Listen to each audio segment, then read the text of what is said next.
Ne laisse jamais un gars qui veut t'épouser pour un gars avec qui tu galères. Très souvent tu vas le regretter amèrement. Linda est une jeune femme de 26 ans quand elle rencontre son petit ami Gabriel qui lui a 4 ans de plus qu'elle. Elle a déjà fini ses études et essaie tant bien que mal de trouver un emploi. Grâce à une recommandation d'une bonne tata à elle, elle arrive à trouver un stage professionnel dans une entreprise de la place. Les débuts sont difficiles, mais elle tient bon d'autant plus qu'elle a besoin des 90 000 francs de gratification mensuelle que cette entreprise lui verse tous les mois. Linda vit chez ses parents et son petit ami Gabriel, lui, vit dans un petit espace que son ami et lui loue pour un montant dérisoire.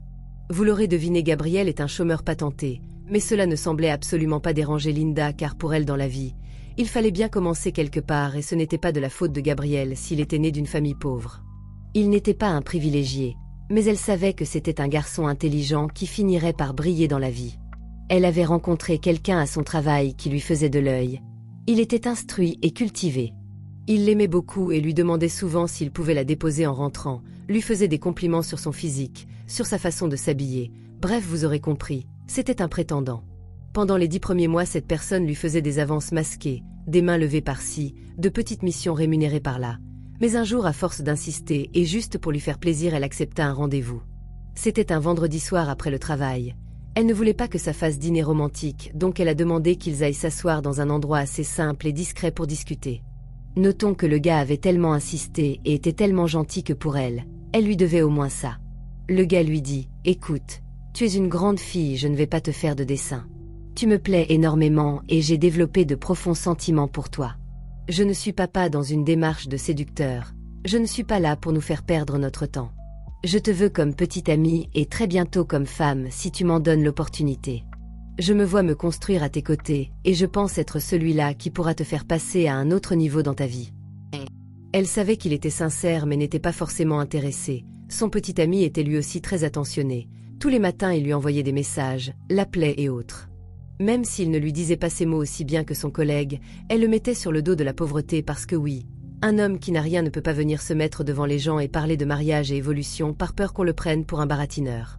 Elle refusa de la manière la plus polie possible les avances de son collègue. Il comprit sur le coup mais insista pendant 3 mois encore espérant qu'elle change d'avis, mais rien, sa décision était prise.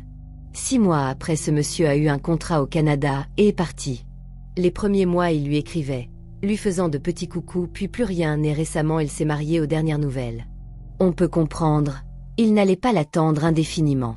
Après 3 années passées dans cette entreprise sans proposition de contrat, Linda décide de démissionner de son stage pour essayer de trouver du travail ailleurs. Pour elle, on l'avait déjà bien trop exploitée. Cette structure ne voulait pas la laisser partir, mais ne voulait pas l'embaucher non plus. On ne le lui avait pas dit clairement, mais elle avait fini par comprendre. Elle s'est lancée dans l'entrepreneuriat, sa première passion, et rien ne s'était passé comme prévu. Problème sur problème, les dettes s'accumulaient et la dépression commença. Son petit ami, après qu'elle ait démissionné et voyant qu'elle ne s'en sortait plus aussi bien qu'avant, lui écrivait de moins en moins, et quand elle lui faisait la remarque, il se mettait sur la défensive comme si elle s'inventait des histoires. Dieu aidant, pour ses 30 ans, elle a retrouvé du travail et cette fois-ci elle était beaucoup mieux payée et n'était plus stagiaire. Bizarrement, le Gabriel avait de nouveau recommencé à être présent, attentionné, aimant. Comme quoi, si vous voulez vraiment savoir qui vous aime, faites semblant de tout perdre. La chance n'étant pas de son côté, la période Covid est tombée et son CDD n'a pas été renouvelé car l'entreprise, pour se maintenir, a dû se séparer de certains employés. Et pareil, le gars a recommencé à être distant. Il n'écrivait plus tant que ça et passait son temps à la critiquer. Un matin, elle ouvrit son téléphone pour regarder les messages et vit que le Gabriel demandait à la voir. Elle était fatiguée, voulait aller se coucher mais il insista, intriguée. Elle accepta et ce soir-là, lors de leur encart, il lui avoua qu'il irait vivre en France, qu'il y a eu une opportunité d'emploi, qu'il était très content et qu'il ne l'oubliera jamais. À aucun instant il n'a parlé de venir la chercher, d'un plan de mariage ou d'un plan sur 5 ans tout court. Aucune proposition, aucun engagement. Aujourd'hui, ils sont toujours en contact, mais des années après, aucune évolution. Elle regrette souvent ces hommes à qui elle aurait pu donner une chance de l'aimer, avec qui elle serait loin aujourd'hui, mais par amour et respect, elle a laissé passer ces occasions au nom de l'amour. Il est courant de voir des femmes hésiter entre un partenaire sérieux et financier assis et un autre moins stable dont elles sont amoureuses. Cependant, des études révèlent que 75% des relations marquées par l'incertitude et les luttes sont vouées à l'échec. Par contraste, Les femmes qui choisissent un partenaire prêt à s'engager témoignent d'une satisfaction relationnelle significativement plus élevée. Une enquête menée auprès de couples a montré que les femmes en relation sérieuse étaient 80% plus susceptibles de rapporter un bonheur durable par rapport à celles qui poursuivent des romances instables. De plus, celles qui privilégient l'engagement sont souvent plus épanouies sur le plan émotionnel et psychologique.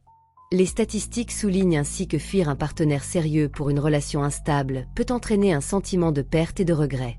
Privilégiez celui qui est prêt à vous épouser, avec ou sans argent. La stabilité et l'engagement apportent une joie durable, contrairement à l'instabilité, qui laisse souvent un goût amer de regret. Choisissez donc l'amour et l'engagement, ce sont les meilleurs garants de votre bonheur.